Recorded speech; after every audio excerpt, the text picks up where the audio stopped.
In this video, I'm gonna show you how to scan documents in iPhone without use of third-party app. So let's get started.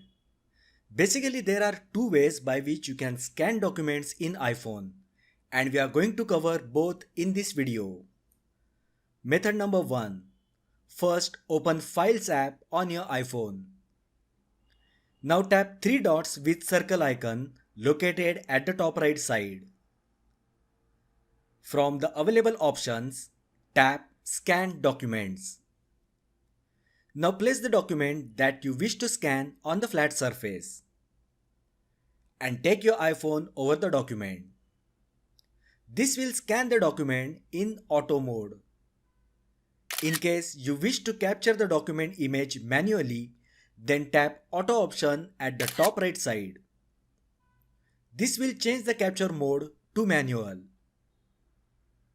Now take your iPhone over the document and tap Capture icon.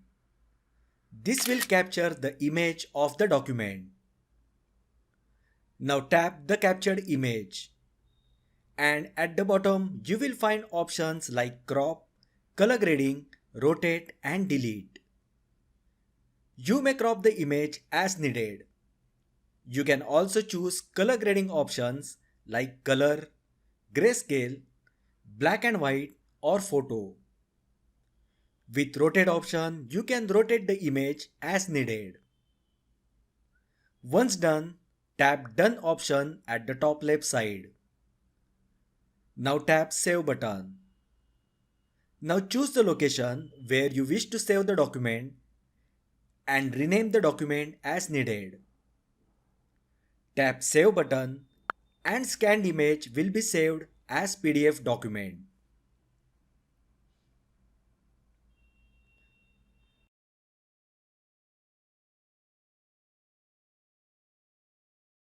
Now let's see method number 2. Here we can use the Notes app to scan the documents on iPhone.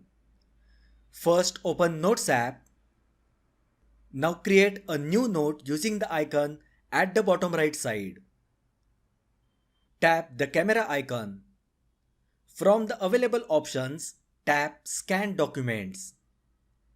Now place your document that you wish to scan in the view of the camera.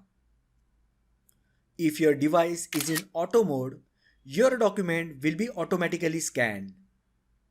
If you need to capture the scan manually, then tap Auto option at the top right side to make it manual. Now tap the shutter icon. Then drag the corners to adjust the scan to fit the page. Once done, tap Keep Scan. Now tap Save or add additional scan to the document. So that is how you can scan the documents in iPhone. If you find the video helpful, then like the video, share with your friends and subscribe to my channel. Thanks for watching and I will see you in the next video.